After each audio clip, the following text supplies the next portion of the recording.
Good evening and welcome back. Tonight we're taking a trip into Japanese folklore, to a world of rivers, cucumbers, and some of the strangest creatures you'll ever meet. This is the story of the Kappa. Mischievous, slippery, and deeply weird, Kappa are water spirits known for sumo wrestling, politeness, and yes, stealing things in ways you might not expect. Behind the humor, though, are centuries of stories about danger, respect, and the deep relationship between people and nature. As always, I'd love to know, where in the world are you listening from, and what time is it for you? Whether you're winding down from a long day or just here to fall asleep to something strange and fascinating, I'm glad you made it. This is a story that's been whispered along riverbanks for generations, and tonight, it's all yours. There are rivers in Japan that move like memories, slow and ancient, curling through moss-cloaked valleys where the wind whispers names long forgotten by men. It is in such places, damp with fog and older than time, that the first stories of the Kappa were born, not written in books or carved in stone, but murmured over the water by peasants with mud on their feet and fear in their eyes.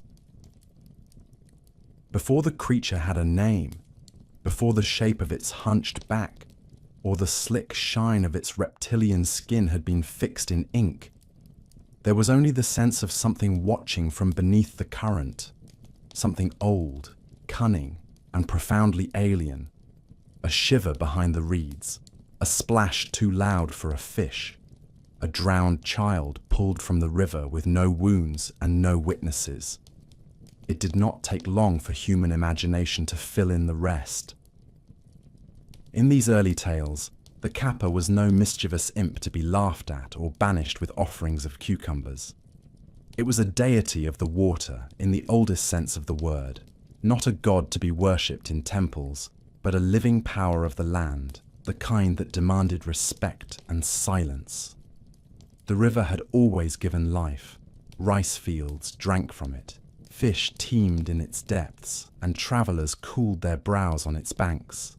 But like all things that give, it could just as easily take. The Kappa became the name for that taking, the explanation for the randomness of drowning, the justification for why some children never returned. In the mists of protohistoric Japan, when the world was ruled not by men, but by nature and fear, the Kappa was one more spirit in the pantheon of the unseen. There are hints of this early belief in Japan's foundational texts, though the creature is not yet called Kappa in name. In the Nihon Shoki, compiled in the 8th century, there is mention of a water-dwelling being that terrorized Emperor Keiko's retinue, its form left deliberately vague, as if the scribes themselves feared to describe it too clearly. It is referred to as a river spirit, Kawa no Kami, and though the language is stilted with the decorum of courtly prose, one senses an unease between the lines, the same primal discomfort that stirs whenever man peers too long into dark water. Elsewhere, in the oral traditions of the Ainu, the indigenous people of northern Japan, there are stories of a swamp creature called Mintuchi, said to snatch livestock and lure children to their deaths, which some scholars believe may be an older cousin of the Kappa, or perhaps a distant memory of the same being, seen through the cracked lens of a different culture. To trace the Kappa's origin is to wade into a deep river with no clear bottom. Some argue that the creature is a native spirit, born from Japan's own topography of mountains and water. Others suggest foreign inspiration, the Chinese Shuihu, a river tiger demon, or perhaps imported Buddhist imagery, distorted over centuries into something less divine and more grotesque. But perhaps the truth lies not in lineage, but in function. The Kappa did not need to be invented whole. It was assembled slowly, a patchwork myth stitched from drowned cattle, inexplicable whirlpools, and the cold hand of superstition. It is easy, in the age of electric light and concrete banks, to forget how dangerous rivers once were, how they flooded and took what they pleased, how they glistened with promise in the sun and killed without hesitation in the dark. The Kappa, in that sense, is not a demon in the Western mold. It is the river's memory of every soul it ever stole. And so the creature slithered into the Japanese imagination, not as a joke, not yet, but as a silent threat that lurked where water pooled and shadows gathered. A deity, yes, but not the kind that offered salvation. The Kappa was the one you met when you waded too far, when you thought yourself alone, when the bottom of the river gave way beneath your feet and your scream never broke the surface. Long before the word Kappa echoed through the bamboo groves and theatre halls of Edo, before it was painted with a grin and sold as a trinket at festivals, it was just a feeling, a presence, a chill ripple against your ankle that made you step back from the water's edge. It was the river reminding you who was in charge. It is a strange thing, how monsters become manageable the moment they are written down. What once lived in reeds and silence, in the dim terror of childhood memory, or the half-believed mutterings of villagers, too frightened to speak plainly, begins to shrink the instant it is bound between lines of ink. The Kappa, like all creatures of the old world, had no need for names in its earliest form. It existed before taxonomy, before folklore was codified and categorized, before the neat rows of yokai encyclopedias that would come centuries later. But as Japan crept from its mythic past into the structured world of record and rule, even river demons had to be acknowledged, if not understood. The earliest written traces do not call it Kappa outright, but the bones of the legend are there if one knows where to look. In the Nihon Shoki, a monumental work of imperial chronicle assembled in the 8th century to give divine pedigree to the Japanese ruling line, there is a peculiar account from the reign of Emperor Keiko. While the emperor's army was advancing through a remote region, they were harassed by a strange, violent entity dwelling in the river. Though the court scribes avoided lurid description, their discomfort is evident. This was no mundane bandit or wild beast, but a Suijin, a water god, or more accurately, a hostile force bound to the current. No details are offered about its appearance, but the implication is clear. This was something elemental and dangerous, something that had to be ritually expelled for the army to proceed. Whether this was a true precursor to the Kappa, or merely a cousin in spirit, it is one of the first moments in Japan's written history when the murky threat beneath the waterline was given a role in the affairs of men. Yet this was not a singular belief, nor did it remain confined to the imperial records. The Kappa, or whatever it was first called, seems to have emerged from a confluence of regional superstitions and imported mythologies, all of them soaked in water and fear. The Ainu people of Hokkaido and the northern islands told of a creature known as Mintuchi, a scaly, semi-humanoid predator that lived in swamps and rivers, dragging animals and children into the deep. The Chinese, whose influence over Japanese cosmology was immense during the early centuries, spoke of shuihu, river demons or water tigers that dwelled in lakes and punished the unwary. Even in Buddhist texts imported from the mainland, there were tales of aquatic spirits and drowning demons that punished moral transgression with watery deaths. It was as if every culture that looked too long into a still pond had come away with the same lesson. Something was looking back. In Japan, these ideas fermented and intermingled, shaped by geography and the rhythms of rural life. This was a land defined by rivers, rivers that fed crops, linked villages, and, in the rainy season, devoured without warning.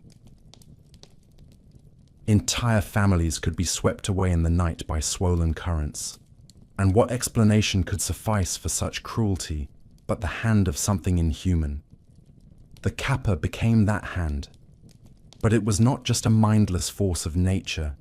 Even in its earliest stages, the Kappa possessed something resembling intelligence, or at least intentionality. It lured, it tricked, it waited. And in this, it was already becoming more than a god. It was becoming a character, a figure in the drama of human fear.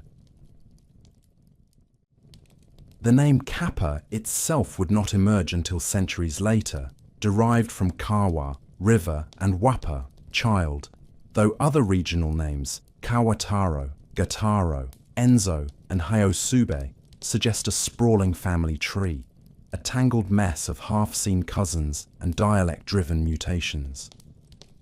But the myth was already alive by the time scribes tried to trap it in a single term. Whether called river child or swamp monkey, the creature had left its mark. The fear was already there, woven into lullabies and cautionary tales, into the glances villagers cast over their shoulders when they crossed a bridge alone at dusk. The words may have been slow to come, but the story was already written, in the drowned bodies pulled from still creeks, in the inexplicable disappearances, in the ancient silence of reeds parting without wind. In the long centuries between the fall of the old courts and the rise of Edo's glittering lanterns, Japan belonged to the villages. The great capitals, with their lacquered temples and silk-draped nobility, shrank into the distance, mere rumors on the wind, while the real work of life was done in muddy fields and moss-covered hamlets pressed close to the forest's edge. In these remote pockets of the country, where the only lights at night were the moon and the hearth, stories were not written or preserved on scrolls for scholars to debate in temples. They were spoken softly in the dark, passed from mother to child like a lullaby or a warning, thick with fear and memory. And it was in this oral world, born of superstition and necessity, that the Kappa thrived. Evenings came early in the mountains, and with them came the fog, rolling down the slopes like an old god stretching its limbs. The villagers would gather in smoky huts, steaming bowls of barley gruel in their hands, fire crackling low, shadows dancing across the beams. The elders, grey-eyed and slow-speaking, would lean forward and speak of the river demon. They would speak of the child who wandered too close to the stream in the heat of summer and never came home, of the farmer who found his mare dead at the water's edge with its insides curiously missing, of the splashing noise no one could ever quite explain, the kind that came when the river was calm and the frogs were silent, and something just beneath the surface had opened one eye. These were not stories meant to entertain, nor even quite to educate. They were weapons of survival, sharpened over generations, barbed with memory. In these tales, the Kappa was no longer a vague elemental force or a barely described god from the pages of a dusty chronicle. It had a body now, an obscene mimicry of human shape, squat and slippery and green-tinged, with arms too long and fingers too strong, skin like a frog's belly, and a back like a snapping turtle's shell.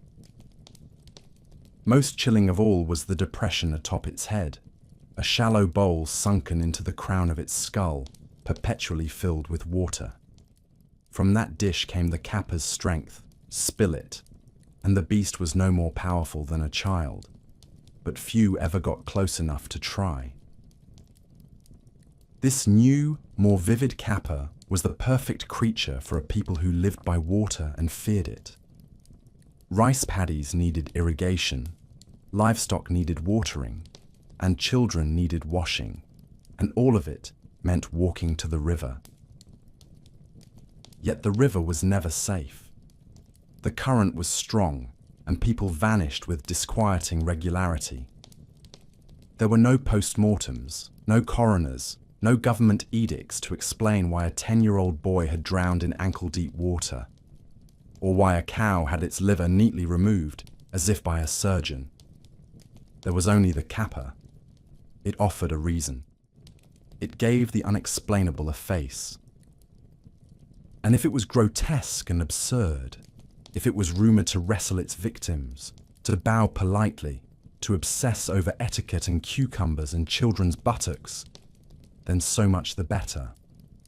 The human mind can live more easily with horror if it is also a little ridiculous. By the time of the Kamakura and Muromachi periods, the Kappa had become embedded in regional folklore across the archipelago. Each village had its own version.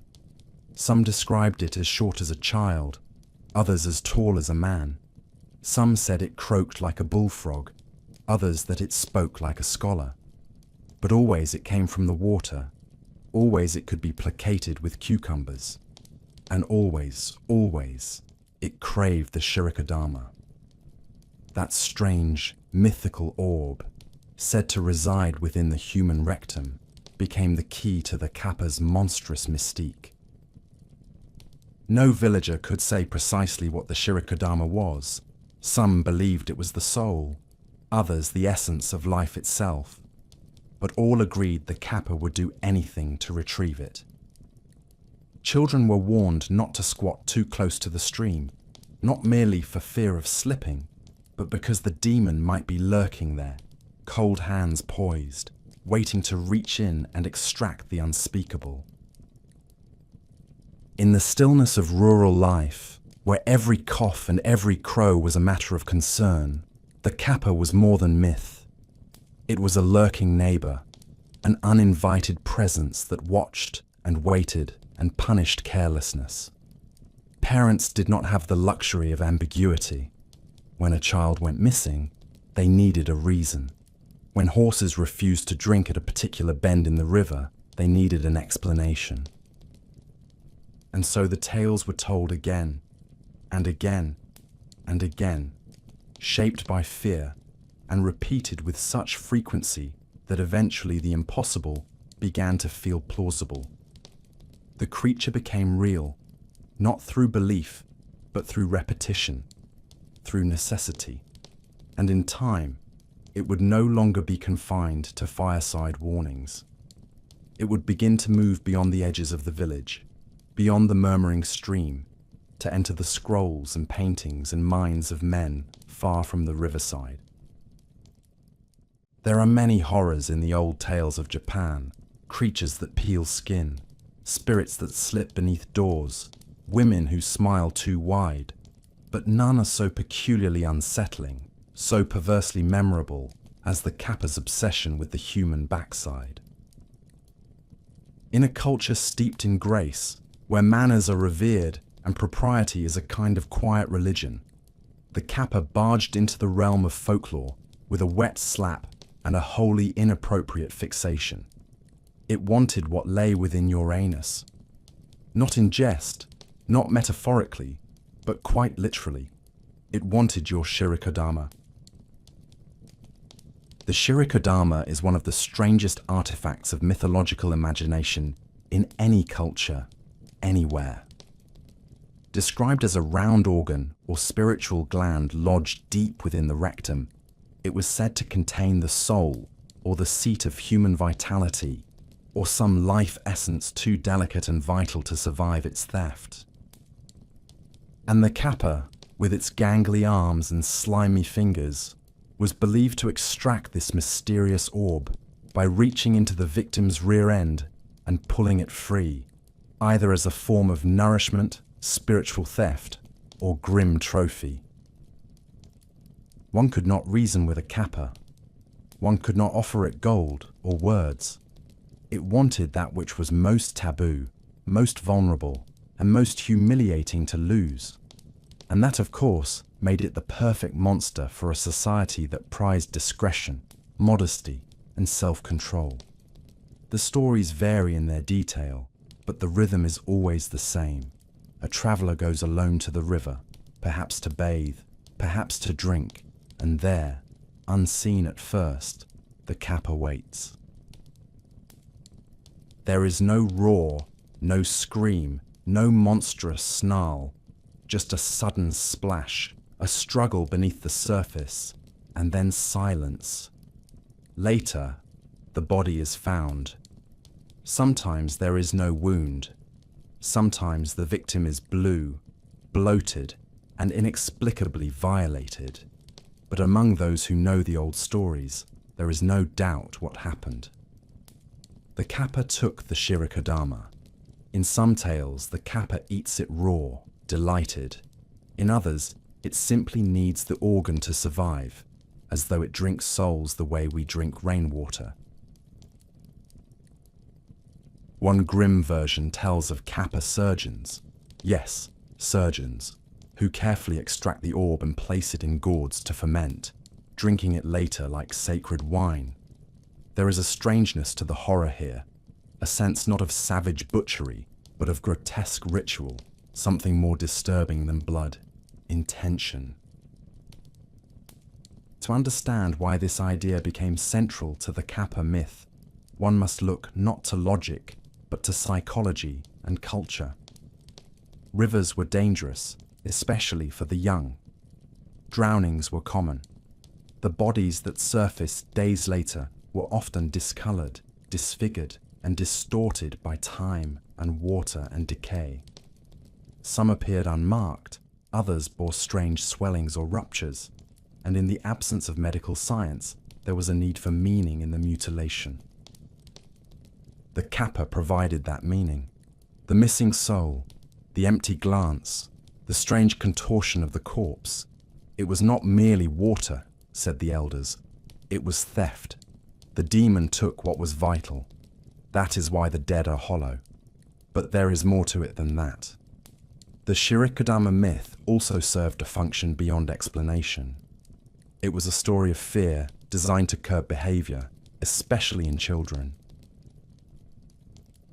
Do not play in the river alone, they were told. Do not disobey your mother. Do not run where the current is fast or wander where reeds grow thick and green. If you do, the Kappa will come, not merely to drown you, not merely to drag you into the mud, but to reach up into your very core and pull out the most private part of you. It is horror laced with shame, death wrapped in embarrassment. It was an effective deterrent because it threatened not just injury, but violation. And yet, as with all monsters that linger in the imagination, there was a terrible seduction to the Kappa's rules. For one, it could be outwitted. There were loopholes in the horror. If you could make the creature bow, the water in its head would spill, and it would lose its strength. If you fed it cucumbers etched with your name, it would be appeased and pass you by. And even the dreaded Shirikodama theft, grotesque as it was, had the peculiar rhythm of folklore morality. It happened to those who wandered off alone, those who disobeyed, those who flirted with danger. It was punishment as much as predator, and that gave it a kind of dark justice. People feared the Kappa, yes, but they also believed it could be understood, managed, even bargained with. And therein lies the real power of the tale. The Kappa was not mindless like a typhoon or silent like disease. It was intelligent, ritualistic, oddly polite. It would bow before it killed you. It could be tricked into spilling its power. It was a horror that could be reasoned with, provided you played by the rules. This made it more believable, more intimate, more enduring. In 1,000 villages across medieval Japan, children were told to stay away from the river, not because water was dangerous in the abstract, but because a creature with a turtle shell, a monkey's face, and a dish of water on its head might grab them and pull something sacred from their behinds. That kind of fear lodges itself deep. not only in the imagination, but in the soul, the very thing the Kappa was said to steal. By the time the Edo period arrived, long after the last true swordsman had bowed before his daimyo and the ancient blood feuds of the provinces had gone quiet under the watchful eye of Tokugawa law, Japan found itself caught in a curious stillness. The wars were over, or at least caged behind ceremony and bureaucracy, and in their place came peace. Not the peace of silence, but the peace of chatter, of market cries and kabuki drums, of firelit poetry gatherings and the daily shuffle of gaiter on stone. It was a peace that left room for stories, and stories, like weeds in a fallow field, flourished. The yokai, long bound to riverbanks and backwater dreams, crawled into the city with them, some of them cackling, others creeping, but none so oddly situated, so gleefully absurd and enduring as the Kappa. The Edo of the 17th and 18th centuries was not merely a city of samurai and shopkeepers. It was a carnival of invention, a theatre of the strange. The capital had grown swollen on rice and bureaucracy, a place where peasants had become townsmen, and every corner teemed with peddlers, street performers, thieves, and poets. The supernatural, once feared as a real and immediate threat in the distant countryside, was here transformed into entertainment, caricature, and even fashion. The Kappa, dragged in from the damp reeds of memory, was reimagined not only as a menace to be feared, but as a spectacle to be laughed at. No longer confined to whispered warnings by the riverside, the Kappa danced on the stage, splashed in paintings, and crept into picture books for children too young to understand the terror beneath the laughter. Ukiyo-e woodblock prints captured the creature in every imaginable scenario. Sometimes it was depicted as a monstrous thing, scaly limbs, bird-like beak, and the ever-present dish of water atop its head, glowing like a halo of the damned. But just as often, it was shown wrestling sumo with a flailing farmer, or chasing frightened townsfolk in scenes so exaggerated they bordered on farce. Artists like Toriyama Sekien, whose illustrated bestiaries catalogued the supernatural with scholarly flair and sly humour, helped elevate the Kappa from local bogeyman to national curiosity. He depicted it alongside other yokai, not as an object of solemn reverence, but as one thread in a colourful tapestry of nonsense, wonder, and warning. The Kappa, now named and known, was welcomed into the gallery of popular imagination. It was no longer a whisper in the dark. It was a printed face, inked in indigo and ochre, pinned to the walls of tea shops, and sold in stacks at festivals. But it was not only in images that the Kappa thrived. It found a second life on stage. The kabuki theatres of Edo, with their riotous colour and over-the-top dramatics, were always hungry for new spectacles, and yokai made perfect villains and fools alike. The Kappa, with its waddling gait and absurd fixations, often appeared as comic relief in tales otherwise dripping with drama and blood. In one particularly popular play, the creature is summoned by a bumbling priest, only to demand his shirikodama in lieu of payment, chasing the holy man across the stage to the audience's howling delight. The Kappa had become funny, not because its myth had been forgotten, but because it had been understood so deeply that it could now be played with. Laughter, after all, is often born from long familiarity with fear. This transformation was not accidental. In Edo, nothing stayed sacred for long. The city's relentless churn of consumerism and novelty demanded that even the ancient be repackaged, sold, and made palatable for the masses.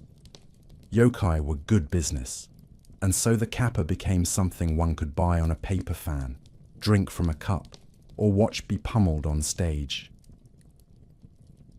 Even the cucumbers once used as offerings by frightened villagers were now sold in stalls bearing signs shaped like grinning Kappa heads.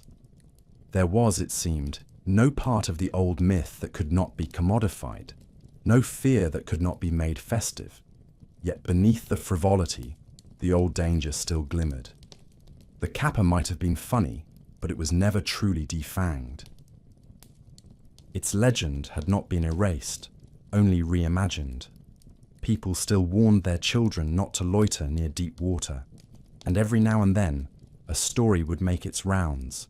A fisherman who claimed to see a small green head bobbing near the reeds, a horse found dead by a canal with its guts oddly missing, a child who vanished near a riverbank on a cloudy afternoon.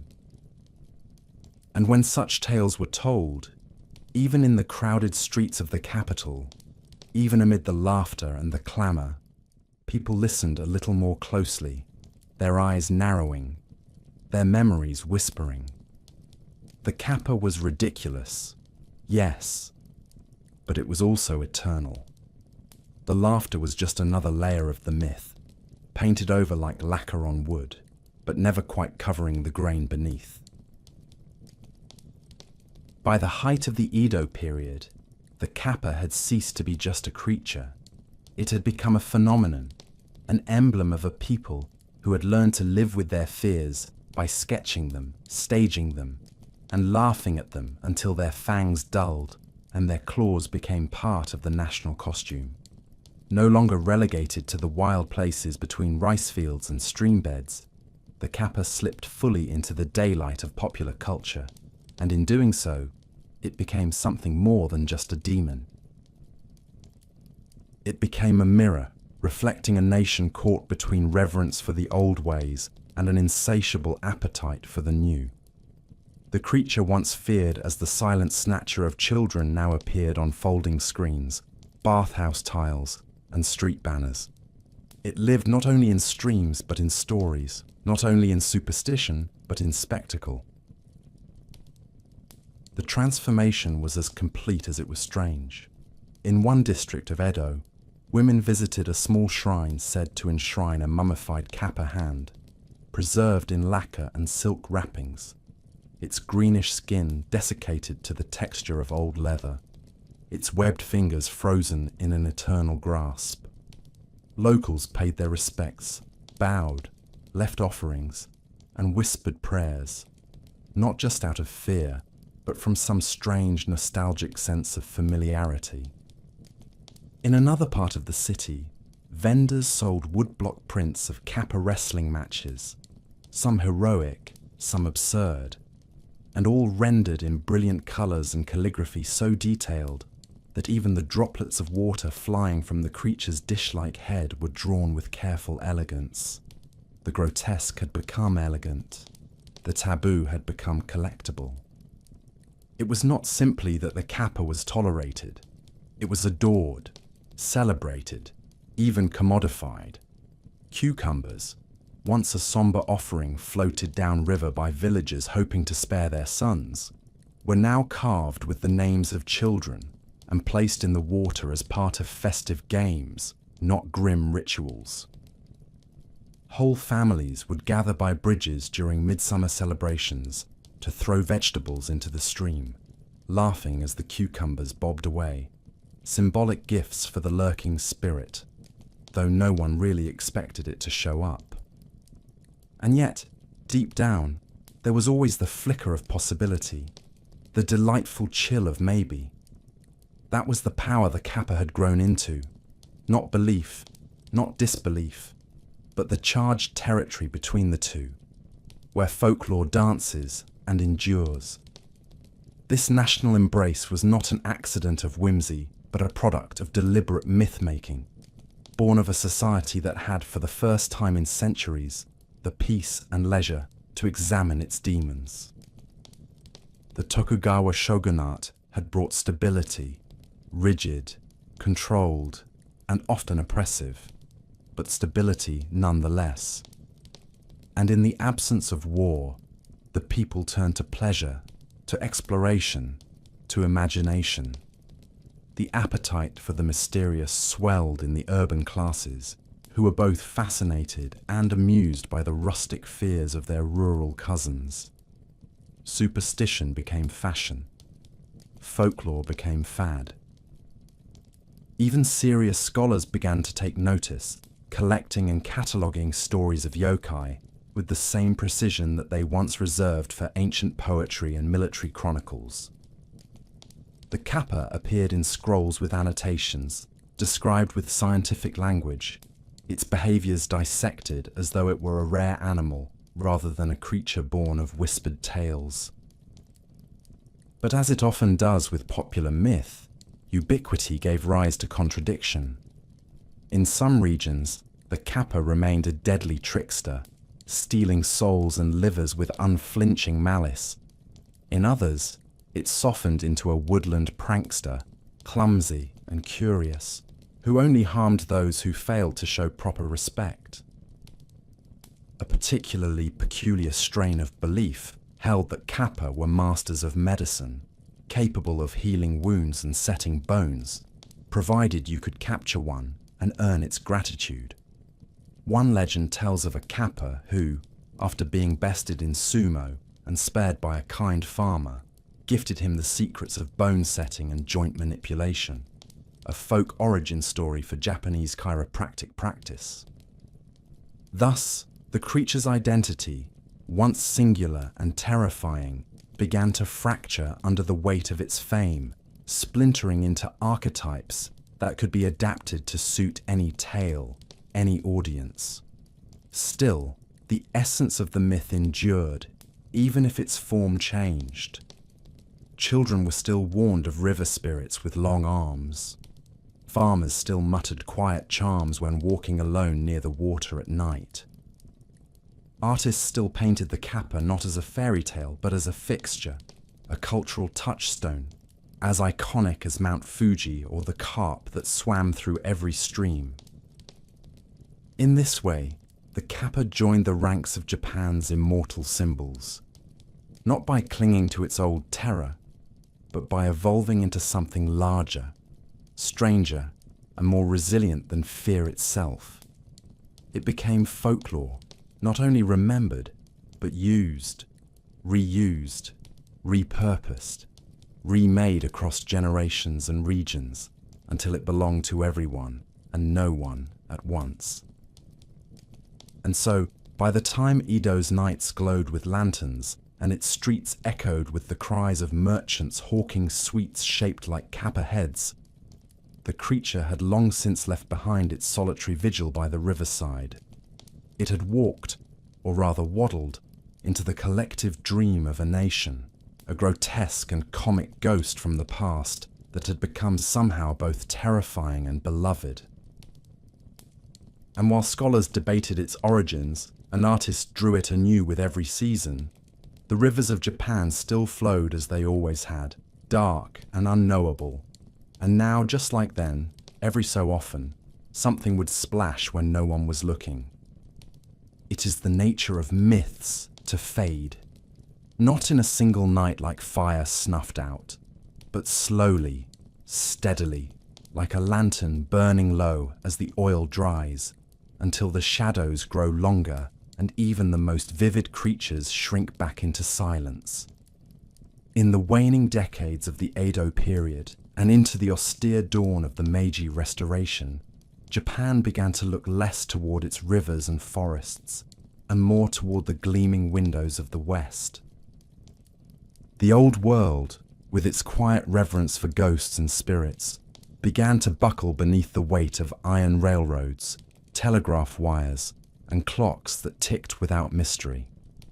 The Kappa, once the mischievous emperor of watery folklore, found itself exiled not by blade or banishment, but by the rise of modernity, rational, sterile, and lit by gaslight. This shift did not come like a storm, sudden and roaring, but rather like a tide that crept higher each year. In villages where people had once gathered by the riverside to float cucumbers and whisper prayers to unseen watchers, They now built concrete embankments, carved straight canals for irrigation, and spoke not of demons but of drainage.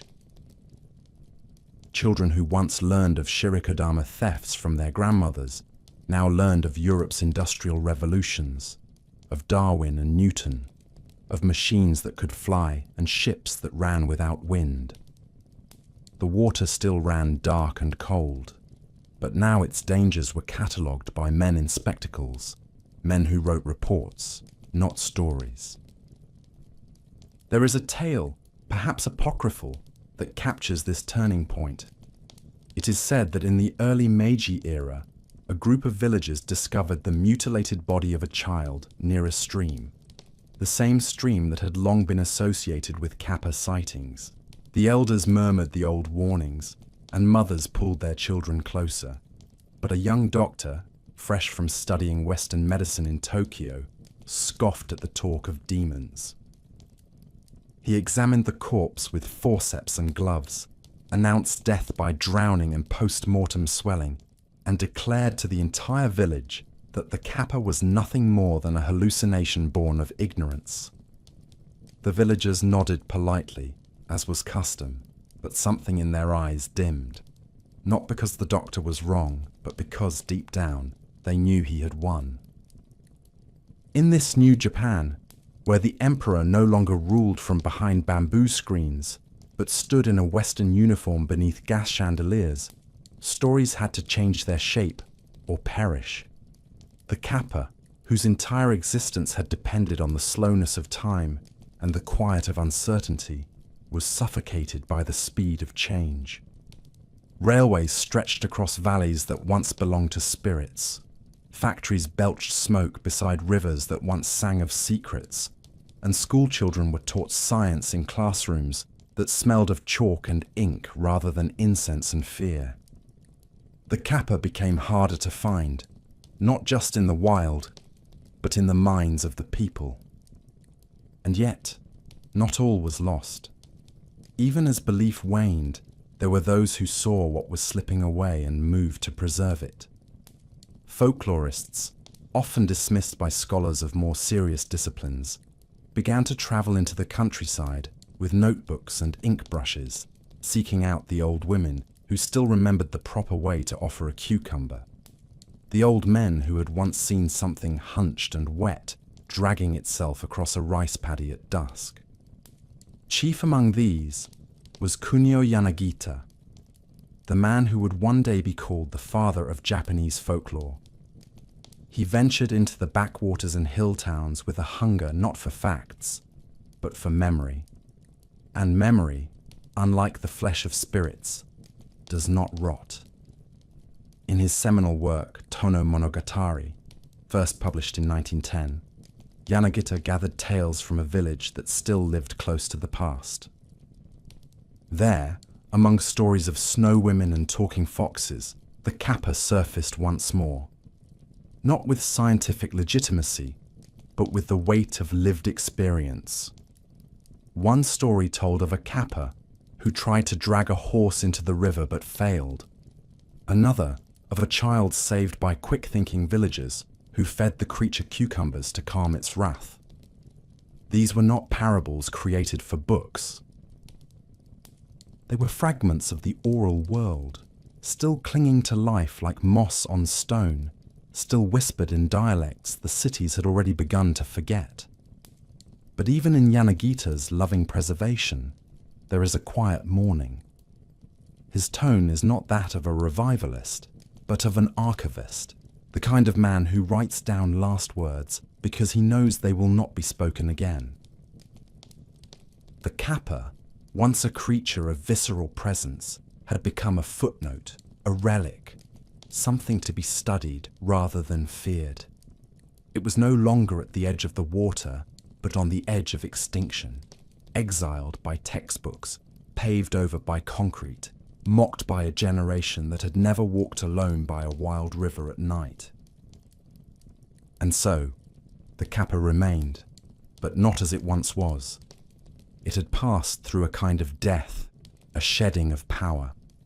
The creature still existed, in pages, in drawings, in stories, but the belief that had once animated it had been dimmed, not by disbelief, but by indifference. People no longer bowed at the river's edge. They walked past with umbrellas and spoke of rail schedules.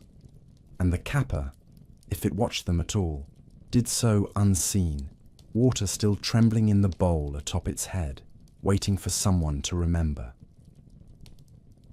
The twilight of belief does not always bring silence. Sometimes, as one age folds itself into another, there are those who linger in the doorway, neither fully in the world of magic, nor wholly at home in the world of machines, who see the stories flickering like candlelight in the distance and feel, perhaps for the last time, their warmth. And it was in this quiet liminality, this dim space, between the death of the old gods and the rise of modern skepticism, that a handful of scholars, wanderers, and poets began to gather up the fragments of Japan's vanishing myths, not to resurrect them as faith, but to preserve them as memory, as evidence that the imagination once walked the land in human form and whispered in human voices. At the center of this endeavor stood Kunio Yanagita, not a man of temples or shrines, but a bureaucrat turned chronicler, whose curious mind refused to abandon the shadows just because the cities now shimmered with electric lights. He did not search for yokai with nets or rifles. He traveled with ink and question and patience, moving through the farthest reaches of the archipelago, where the trains had not yet tamed the wilderness, where the speech was thick with dialect, and where the elderly still remembered a time when rivers could kill you not only with current, but with personality. He listened, not with the ear of a scientist or a priest, but with the gentle persistence of someone who suspected that something important was being forgotten. It was in the rugged hills of Tono, a quiet inland town wrapped in mist and myth, that he found what he was looking for. There, among the stone-walled paddies and winding streams, the Kappa still lived, not in flesh perhaps, but in story. People spoke of it not with certainty, but with familiarity, the way one might speak of a strange cousin who lives in a far-off village. They remembered where it had pulled the miller's horse under, where it had been seen crouching beside the water wheel, where it had been tricked into bowing by a boy clever enough to spill the water from its dish and escape. These were not tales from books, not inventions of modern fantasy, but the sediment of centuries of rural life, spoken as though they were as natural as the wind through bamboo or the croak of frogs at night.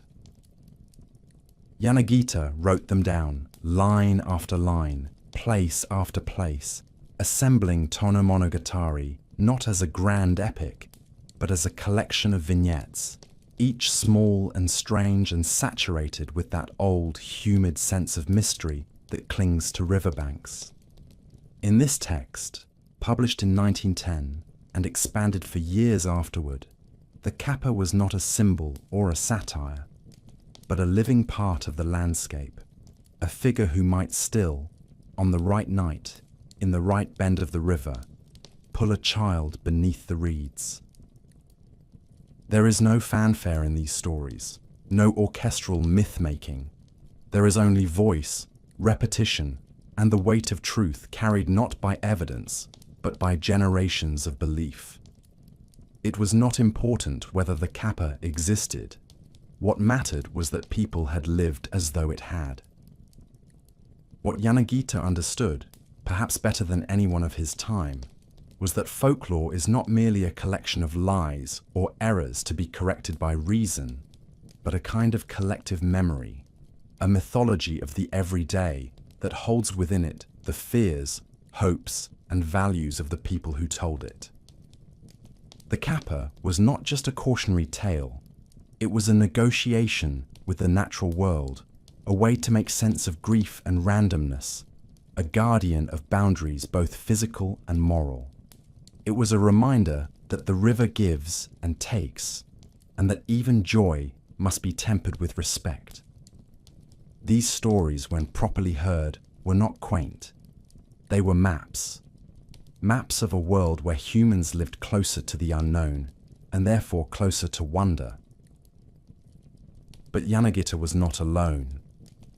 Across Japan, a quiet movement began to grow.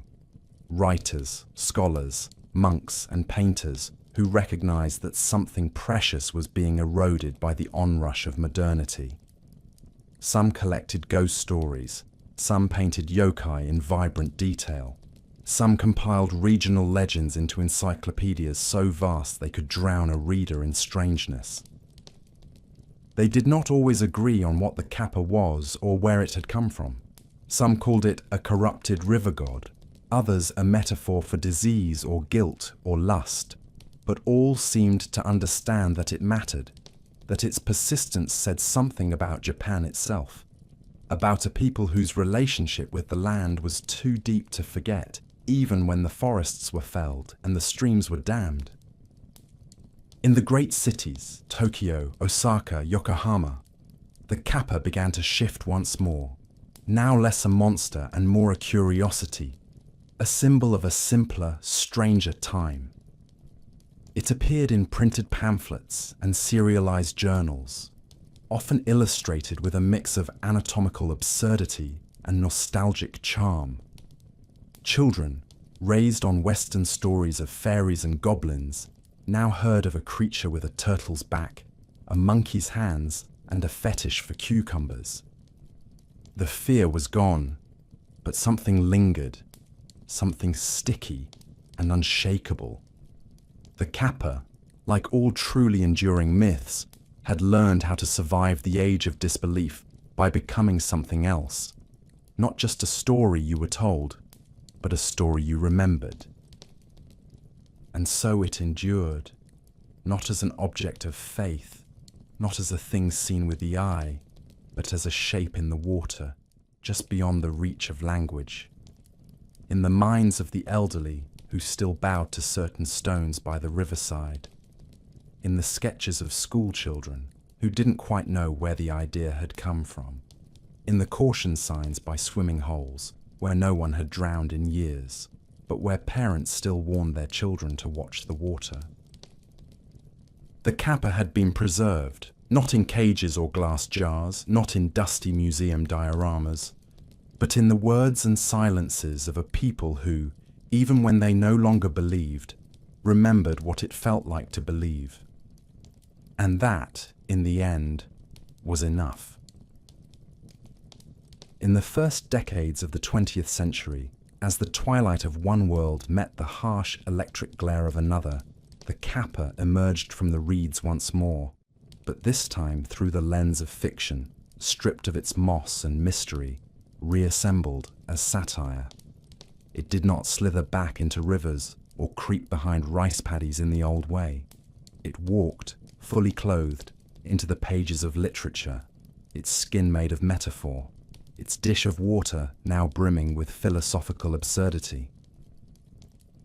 The folkloric beast of damp villages and whispered warnings became the perfect subject for the disillusioned intellect of the modern writer, a grotesque, amphibious vessel into which they poured the anxieties of a nation fraying at its edges. It was Ryunosuke Akutagawa, the brilliant and troubled architect of so many unsettling tales, who gave the Kappa its most startling reinvention. In his 1927 novella simply titled Kappa, the creature sheds much of its folkloric grime and reappears as a species unto itself, inhabiting a strange, self-contained society beneath the surface of the earth, or perhaps of the mind.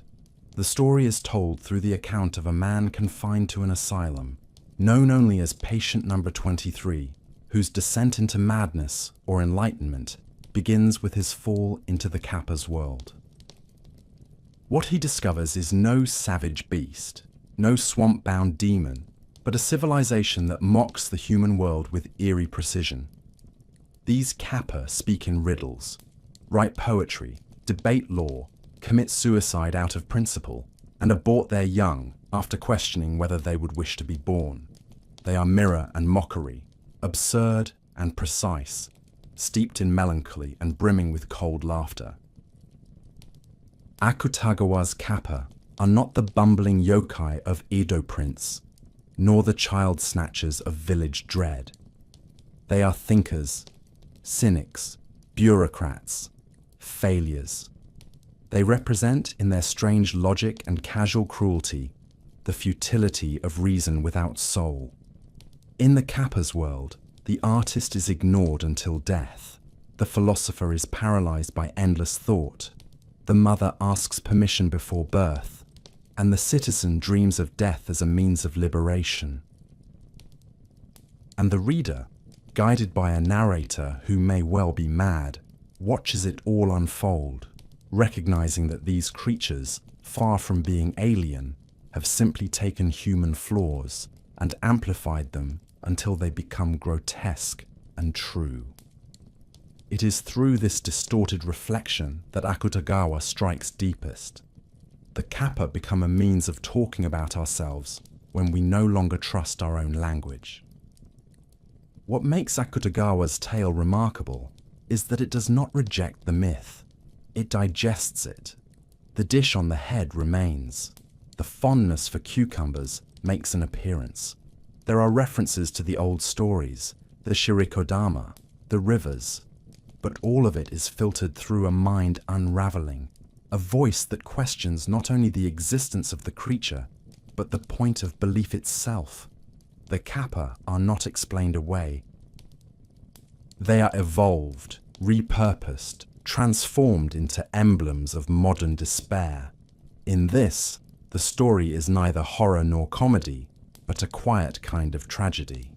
The old Kappa, the river-haunting spirit of Japan's untamed places, has been dressed in the trappings of civilization, and the result is something more pitiable than terrifying.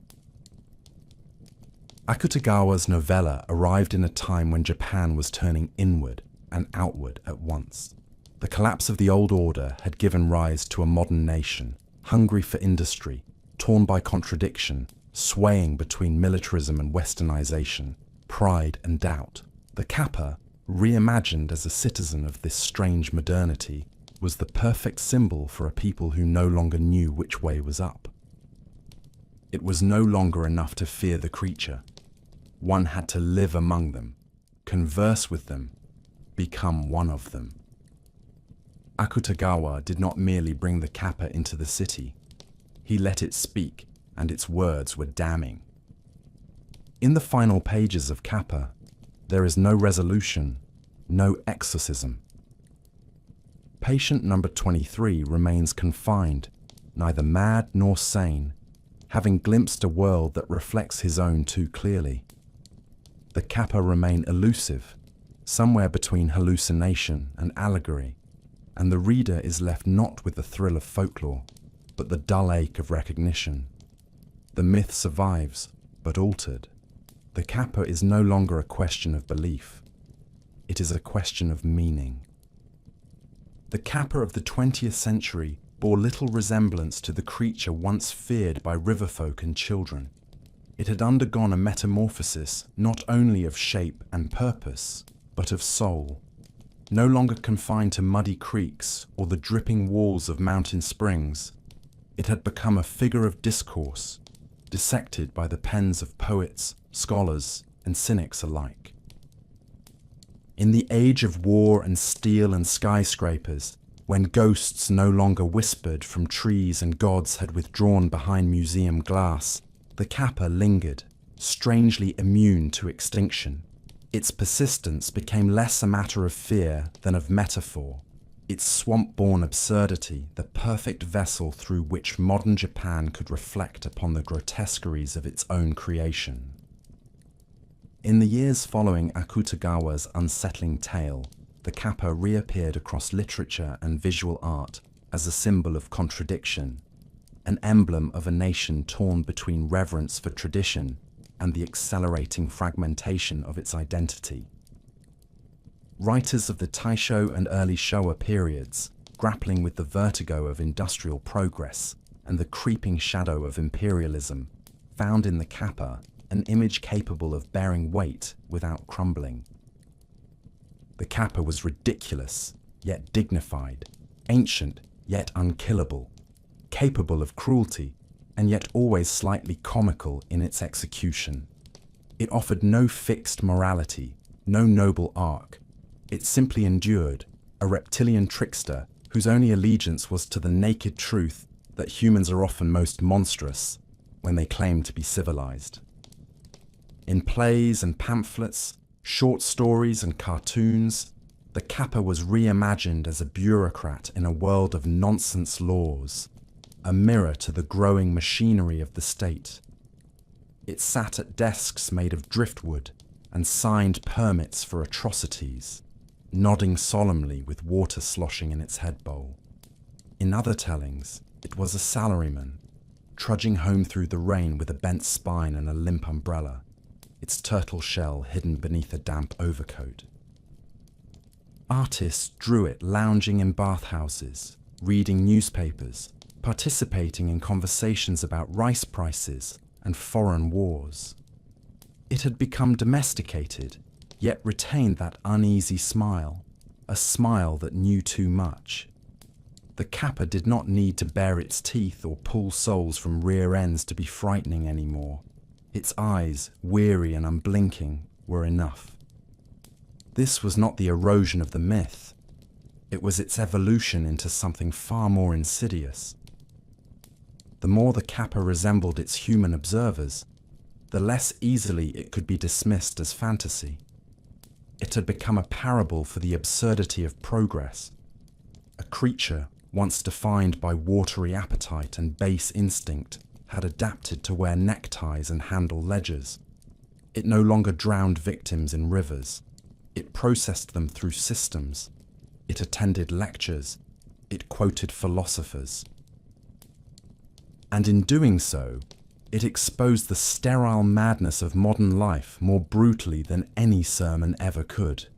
It became, in a strange way, a prophet, a green-skinned prophet of a world that had outgrown its own morality.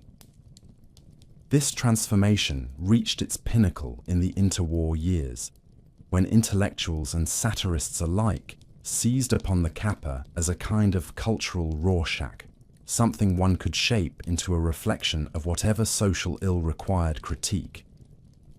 The creature was used to mock military expansionism, lampoon government incompetence, and ridicule the empty spiritualism of the urban elite.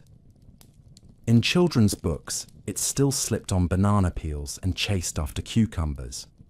But in the pages of literary journals, it stood in smoky cafes, staring down into glasses of plum wine, wondering aloud whether the soul still existed, and if so, whether it had any market value.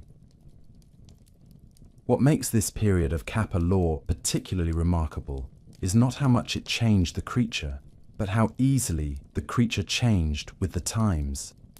The Kappa had never been a static thing. It was not an icon, but a shapeshifter. It needed only the river of culture to carry it forward, and whatever shape the water took, it mirrored.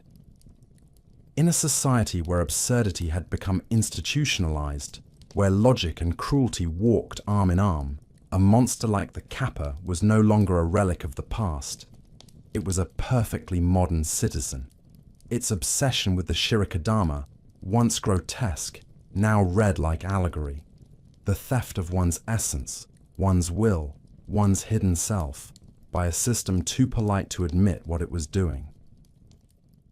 And yet, beneath the satire and the symbolism, something primal still clung to the myth. People did not quite stop fearing the water.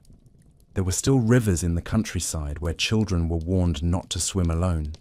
Still fishermen who left offerings in the shallows, not because they believed in the old way, but because they remembered someone who did. The Kappa, even in its new suits and spectacles, still smelled faintly of mud and moss and old blood. Its eyes still glinted like the surface of a pool, just before something breaks it. And so it remained, half joke and half warning, a creature that had outlived its era by becoming its interpreter. In the years following the Second World War, when the smoke had cleared and the bones of the old empire had been buried beneath steel and neon, the Kappa emerged once again from the murk of legend. But this time, it wore a grin too wide for menace and eyes too round for mystery. The creature that had once dragged livestock beneath swollen rivers and stolen souls from within the human body had been summoned onto dry land by the invisible hand of industry, softened, smoothed, and painted in cheerful hues. It no longer stalked riverbanks. It waved from packaging, danced at parades, bowed from posters in elementary schools. In the new Japan of Reconstruction and capitalism, even monsters needed to earn their keep. It began quietly, the way most revolutions do. A statue here, a festival there, a regional tourist board looking to distinguish itself. A sleepy town with a murky stream and no attractions decides to declare itself the birthplace of the Kappa. A sculptor is commissioned to carve a friendly version, its shell gleaming like polished stone, its beak twisted into a gentle smirk. Soon, vendors line the streets with Kappa trinkets, keychains, sweets shaped like cucumber slices, dolls with wide, flapping feet. Children tug at their parents' sleeves to buy one. Tourists smile for photos beside statues of the once dreaded yokai holding signs for directions or safety tips.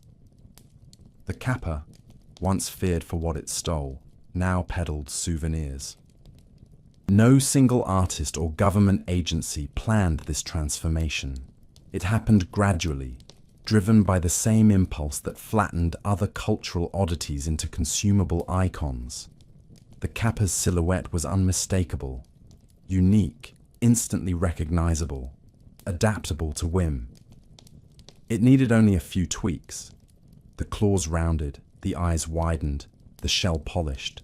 The skin made a gentle shade of green instead of the pallid grey-green of something that lives too long in darkness. The dish atop its head, once a source of arcane power, became a comic touch. A bowl that could be used to hold soup in cartoons or flowers in local advertisements.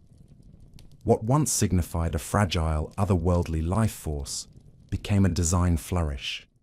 A logo stamped on bottled tea and construction site barriers. The people embraced this new Kappa. They invited it into their homes. They gave it names, mascots for local businesses and train stations. It taught traffic safety in elementary school posters. It warned against pollution on government signs. It starred in children's picture books, sometimes as a mischievous sidekick, sometimes as the lonely protagonist who only wants to be loved. The Kappa became the monster that wanted friends. And perhaps that was what the nation needed. A mythological creature who could survive the modern world, not by resisting it, but by becoming part of it. There were towns where entire festivals were dedicated to the Kappa. In one such place, people raced each other downriver in green swimsuits with turtle shells strapped to their backs. In another, children paraded through the streets in handmade Kappa masks, tossing cucumbers to the crowd, giggling as costumed volunteers in felt Kappa suits played along, stumbling theatrically and bowing with exaggerated politeness. The creature, once lurking and lecherous, had become lovable, an ambassador of joy, a vessel through which a fractured post-war identity could find a moment of laughter and continuity. And yet, beneath the cheer, something curious lingered. The Kappa, for all its transformation, had never quite lost its place by the water. Even the most cartoonish statues were placed near streams, fountains, bridges. The festivals still involved rivers. The rituals still echoed those of older generations. The cucumber offerings, though now cast as playful gestures, mimicked the old appeasement rites with uncanny precision. children tossed their vegetables into streams with giggles, never knowing that generations before them had done the same, though with hands trembling and eyes fixed on the surface. The Kappa had been declawed, yes, but it still swam in the undercurrent of cultural memory. It had traded menace for charm, but some part of its ancestry remained coiled in the reeds, asleep. In the second half of the 20th century, as Japan rose from the ashes of war into a gleaming colossus of concrete, neon, and pixelated dreams, the Kappa followed, slipping between airwaves and printed pages, curling into television screens and blinking from arcade cabinets, no longer confined to riverbanks or folklore collections, but pulsing with new life in a nation now defined by motion, noise, and image. It did not re-emerge with fanfare or ceremony, for it needed none. It had already been waiting in the margins, watching as the stories changed, adapting to each generation's appetite for novelty and nostalgia. In the age of mascots and merchandise, the Kappa found a stage broad enough to stretch its limbs and an audience ready to consume it in every possible form, adoring, amused, half aware of its origin, wholly enchanted by its strangeness. The creature now belonged to the realms of anime and manga, where it could shed its muddy skin and leap into color palettes of impossible vibrancy.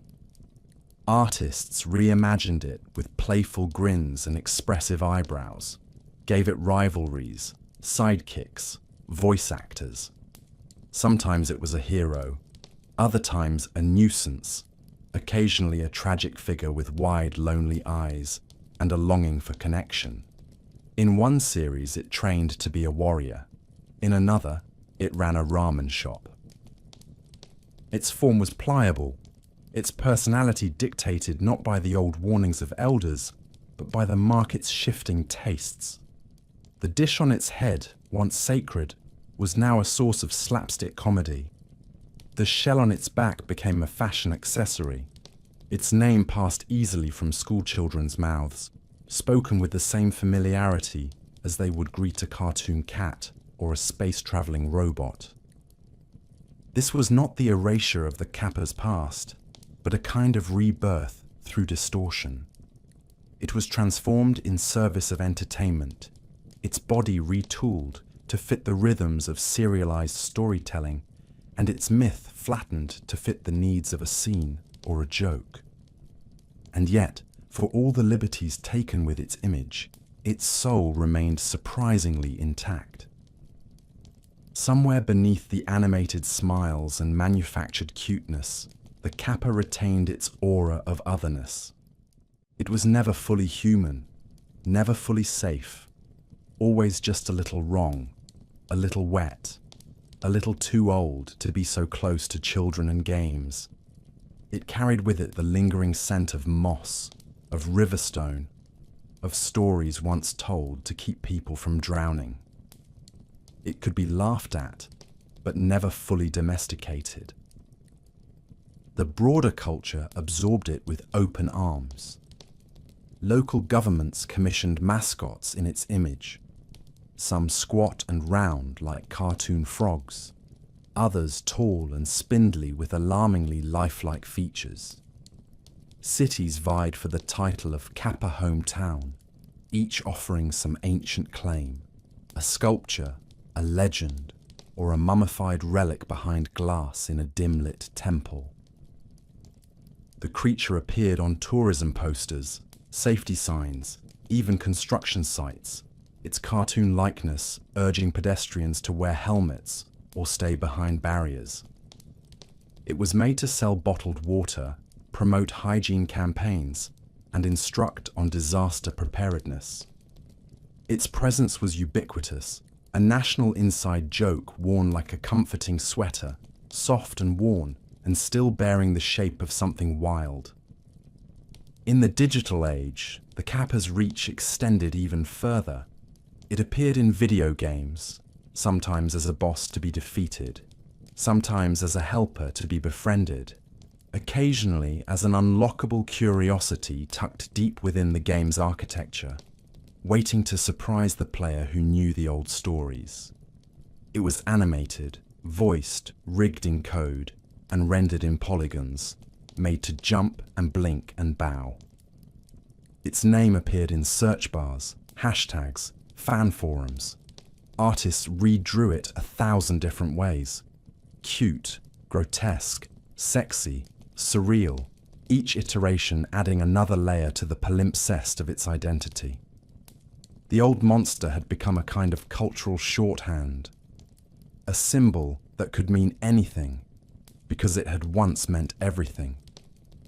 And yet, beneath all the digital gloss and plastic merchandise, something rooted still lingered. Even the most cheerful depictions retained a flicker of menace. There were still mangas that told the old stories, still horror films that showed the Kappa crouched beneath bridges, eyes glinting like wet stones. The urban legends never fully died. Some claim to have seen one in the countryside, moving too quickly to be a trick of light. Others told of eerie dreams, of rivers that whispered in voices too clear to be wind. In the pixelated Kappa that danced across a screen, there was always the faint echo of a scream swallowed by water, of a boy pulled under and never found. The Kappa endured because it had never been forced to remain one thing. It had been a demon, a deity, a joke, a salesman, a friend, a threat. It had been drawn in blood, ink, pixels, and thread. It had crossed centuries by learning to bend, to change its face without losing the eyes that watched. It no longer needed to haunt rivers, for it lived in memory, and memory does not need flesh. It only needs repetition. And so the Kappa, once feared in silence, now smiled from cereal boxes and danced at summer parades, still here, still watching, still waiting. The river does not forget. It changes course, swells, dries, and floods, but it remembers. Long after the villages were paved into towns, and the towns into cities, long after the voices that once called it sacred were drowned in engines and electricity, the river still moves with the same slow deliberation, still murmurs the old songs to the stones beneath its surface, still carries fragments of memory among its reeds and minnows. And if you stand beside it in the hush of dusk, when the air cools and the sky begins to melt into shadow, you may catch a glimpse of something crouched near the far bank, watching without blinking, motionless as a carved idol, save for the gentle ripple that sways the water in the shallow bowl atop its head. It is older now, slower, worn down by the years like a river stone turned smooth by the current. The Kappa does not move as it once did. It no longer leaps from the depths to snatch goats or wrestle boys into the reeds. It sits, its skin faded from the bright green of fresh algae to the muted tone of riverweed in winter, its shell dulled and scratched, its fingers curled in the damp mud as if trying to remember what it once felt like to hold something warm. Its eyes are wide and dark and still, not with the hunger of a predator, but with the watchfulness of a thing that has seen itself erased in layers, a legend sanded down by laughter, by doubt, by time. The world no longer believes in the Kappa, not truly, not in the way it once feared the sound of splashing water at dusk, or left cucumbers floating on bamboo trays to ward off unseen hands. Now the offerings are games and stickers, plush toys and mascots on glossy pamphlets. The creature who once stood in silence while mothers wept for drowned children has been asked to dance at festivals, to smile from manholes, to wave to school children as they cross the street. It has done these things. It has worn the mask.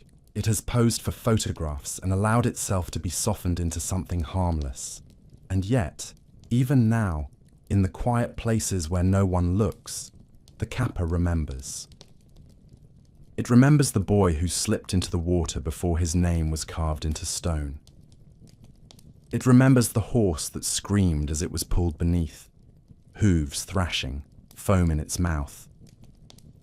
It remembers the rice field women who sang old songs to lull the river back to sleep, the monks who placed charms on bridges, the hunters who walked wide arcs around pools where the water turned too still. It remembers a time when fear was not impolite, when stories were whispered instead of mocked, when belief was a matter of survival, not superstition.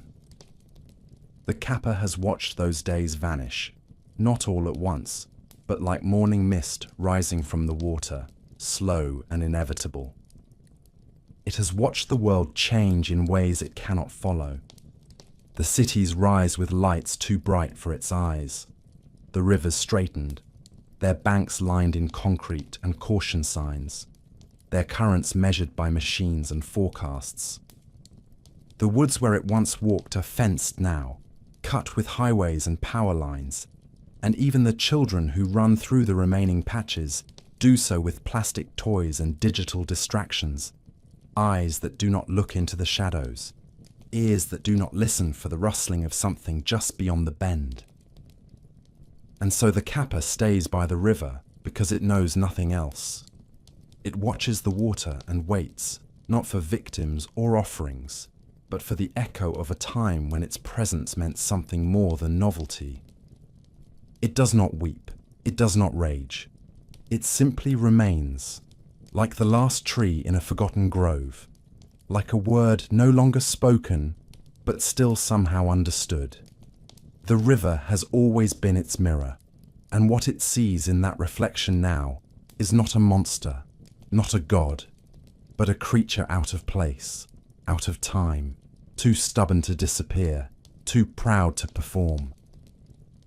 The bowl on its head still cradles water, though it grows harder each day to keep it full.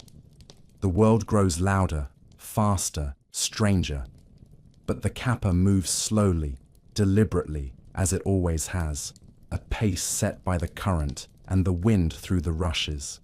And so it sits in the twilight, watching, waiting, remembering. What becomes of a creature when its power has been bartered away piece by piece, until the last remnants of fear have been swallowed by affection and irony? The Kappa, once a spirit woven from water and warning, from dusk-light whispers and half-glimpsed shapes beneath the surface, now finds itself embalmed in fondness, its grotesque hungers dulled, its history diluted, its image polished and repackaged, until even its most unsettling qualities have become little more than curious footnotes on museum placards and trivia cards. It was once the embodiment of nature's cruel indifference, a manifestation of the river's quiet appetite, but over time, through a long and slow unraveling, it has been rendered benign. The malice that once defined it now lives only in memory, and even that memory has begun to fade. The transformation did not happen overnight, nor was it the work of any single generation. It unfolded across decades, across eras shaped by war and peace, by famine and surplus, by woodblock prints and digital screens, by monks and marketers. With each retelling, the Kappa's rough edges were worn down, its appetite turned into comedy, its savagery transformed into silliness. The stories that once warned of Shirokadama theft and bone-chilling drownings now nestled comfortably beside tales of mischievous river sprites who bumbled through adventures, whose worst crime was a prank or a missing cucumber. And somewhere along the way, the creature who once carried the weight of untamed water was given a name badge and a job to do. The process by which yokai became mascots is one of strange necessity, an alchemy performed by a nation that has always understood how to blur the sacred and the profane, the ancient and the fashionable. When the fires of industry consumed the forests and the rivers were buried beneath stone, the creatures that had once haunted those places had to find new homes. Some slipped quietly into books and films. Others re-emerged in the mouths of costumed actors at theme parks, their stories twisted into shapes that could be understood in 5 minutes or less. The Kappa, ever adaptable, became the face of festivals, safety campaigns, tourism brochures, and sweets wrapped in foil. Towns vied to adopt it, to claim it as their own, to decorate their streets and riversides with statues and signs. Bureaucrats gave it friendly slogans. Animators gave it a catchphrase. It became a tool, a relic, a piece of harmless heritage to be trotted out for charm. And yet, what is remarkable is not that the Kappa changed, but that it survived. Countless yokai have faded completely, left behind in the mossy corners of forgotten shrines, or buried in the footnotes of academic texts. The Kappa has endured because it knew how to be many things at once. It could be dangerous in one story and foolish in another, revered in one village and laughed at in the next. It carried contradictions easily, devourer and healer, trickster and teacher, demon and mascot. This made it malleable, made it relevant long after belief had given way to nostalgia. It became the shape through which modern Japan could glance backwards without sorrow, could laugh at its own superstitions while still feeling their pulse. Scholars call this process folklorism, the transformation of living tradition into cultural artifact, preserved not in the wild, but in the museum, in the theme park, in the curated space of performance. The Kappa is no longer feared, but it is remembered, and in that memory, it retains something more potent than terror. It carries history not in words, but in shape. A child who knows nothing of the Shirikadama might still recognize the bowl on its head. A tourist who laughs at a statue might still hesitate near the dark curve of a rural stream. The fear is gone, yet the story remains, rephrased, reframed, repeated. Even now, the Kappa is still being drawn, still being named and renamed, still dancing through television sets and pachinko halls, still waving from sidewalks. And though it has been asked to serve, asked to delight, to comfort, to entertain, it carries deep within its shell the weight of older truths. The water remembers, and so does the creature who came from it. Behind the grinning face stamped on vending machines, behind the plush toys and enamel pins and branded towels, there lies something older than the city, something that once stared up from the riverbed and waited for the silence to return. The Kappa has not vanished. It has simply learned how to live in the open. The night is warm, though the air carries the faint bite of the coming autumn, and the river lies dark beneath a moon that glows like a pale coin caught between the branches. Crickets sing from the banks, their steady rhythm a counterpoint to the gentle slap of current against stone, and here and there a firefly drifts low, its green light pulsing in and out as if it breathes in time with the water. The village is asleep beyond the bend, its houses shuttered, the streets empty, the faint scent of extinguished hearths mingling with the damp breath of the river. On a flat rock rising from the shallows, a figure sits hunched and still, the outline unmistakable to anyone who has ever heard the old stories, though few alive now would recognize it at first glance. The Kappa watches the water, its wide eyes reflecting the pale shimmer of the moon, the bowl atop its head glistening faintly with the surface tension of the liquid it cradles. Its shell is worn and ridged, its skin the muted color of riverweed, the fingers splayed in the mud as though they are listening for tremors deep below.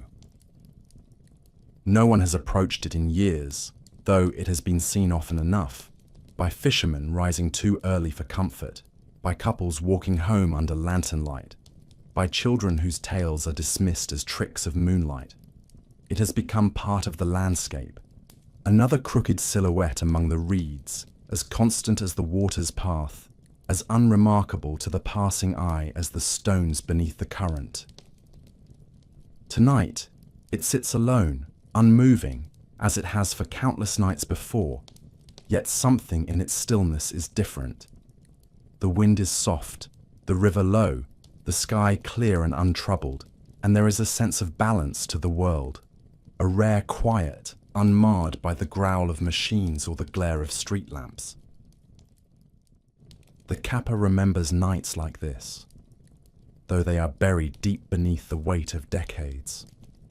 It remembers when the river was the only road in the valley, when the dark beyond its banks was a thing to be respected, when the voices that carried over the water spoke its name not as a joke but as a warning. But it remembers the weight of bodies pulled into the current, the sudden stillness when their struggling stopped, the slow release of what they carried inside them. It remembers the cucumbers drifting down from upstream, offerings that swayed and spun before the current claimed them. Now the cucumbers come wrapped in paper at summer festivals, handed out to laughing children who will eat them with salt, never once imagining they might be meant for something else. The Kappa has accepted this. It does not hunt anymore. Its hunger has thinned into habit, and its habits into something smaller still, a kind of patient waiting, though it no longer knows for what. It has learned to listen more than it moves, to mark the seasons by the scent of the water and the angle of the light. It knows the herons who stalk the banks, the carp that feed in the shadows, the eels that slip from rock to rock beneath its feet. It knows the old stones that have not shifted in centuries, the eddies that curl the same way each year. The river is its companion now, the last one left who remembers. The moon drifts higher. The current murmurs against the rock. Somewhere far off, a fox barks twice, and the sound carries across the water like the closing of a door. The Kappa does not look away from the river. It sits, as it always has, the water in its bowl unspilled, the night holding its shape around it. Perhaps it will remain here until the end, until the river dries or rises to claim it. Perhaps it will rise itself one last time and walk along the bank in search of something it has forgotten. Or perhaps it will simply stay as the river stays, as the moonlight stays for as long as the night will allow. Legends, like rivers, do not end so much as they bend, changing course in response to time, to memory, to the terrain of belief. They wear away the stone of certainty and carry with them the sediment of all they have touched, reshaped endlessly by each voice that repeats them.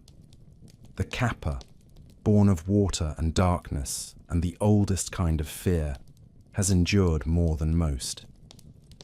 It has been reimagined, reinterpreted, redrawn across the centuries, its form bent into laughter, its menace softened by time, its hunger tamed by generations of storytellers who found in its strange anatomy a mirror for their own fears, longings, and absurdities. It has survived the rise and fall of empires, the silence of science, the noise of commerce, and still it clings to the edges of the world like mist to reeds, never quite fading, never quite whole. Its legacy is not held in temples or preserved behind glass, though such places may claim fragments of it. It lives instead in the language of caution, in the shape of warnings passed from parent to child, in the strange familiarity of a creature with too many traits and no fixed origin. The Kappa is the story of the water's hunger, of the price of carelessness, of the thin membrane between the seen and the unseen. It is a reminder that the natural world once spoke in riddles, that the river once had rules of its own, and that beneath every placid surface lies the possibility of something ancient watching from below. Even now, in a world of algorithms and satellites, of concrete canals and synthetic shores, the river has not forgotten how to take. People still drown, children still vanish, horses still balk at certain crossings, and though no one names the Kappa aloud, the shape of the story lingers. It is not belief that keeps it alive. Belief demands clarity, allegiance, ritual. The Kappa survives through memory, through imagination, through the half-heard whisper that stirs the mind when a foot slips near deep water. It does not require temples, because it has already taken root in the deeper architecture of culture, the folklore that undergirds identity, that coils in the shadowed corners of national thought. It is summoned in stories, in festivals, in costumes and cartoons, but always there remains, beneath the painted smiles and playful jests, the echo of something older, a presence that once inspired prayers and offerings and still commands, in fleeting moments, a quiet sort of respect. Even as it dances through media and mascotry, the Kappa remains uniquely itself, a contradiction, a creature that refuses simplicity, a thing that has been made safe without being entirely defanged. For every cheerful statue and chibi rendering, there is a painting, a line of verse, a whispered tale that restores to it a sliver of its original menace. Artists return to it again and again, drawn by the same curiosity that led monks to bless riverstones and villagers to float cucumbers downstream. Writers see in it the perfect vessel for allegory, the embodiment of all that is irrational in the human soul. And deep within the cultural current, it drifts on, waiting to be discovered anew, reinterpreted once more, called back into the stories of those who need to name the things they cannot quite explain. It endures because it has always known how to change its shape. It has been deity and demon, prankster and punisher, teacher and terror. It is hidden in wells and billboards, in children's rhymes and scholars' footnotes. It survives because it belongs not to a time or a place, but to a pattern, the pattern of how people try to understand a world that does not always make sense. The Kappa is a myth that remembers being feared, and in that memory, it becomes something more than fiction. It becomes a thread running through centuries, a whisper in the reeds, a ripple that never settles. In the end, the Kappa remains. Not always seen, not always heard, but always there, watching from the water's edge. And perhaps that is what makes a legend endure. Not the truth of it, not the terror, but the simple fact that something once lived in the stories we told to keep each other safe. Something crouched by the river, waited in the dark, and carried with it the shape of what we feared to lose. The water flows, the stories follow, and the Kappa, still and silent in the shallows, listens.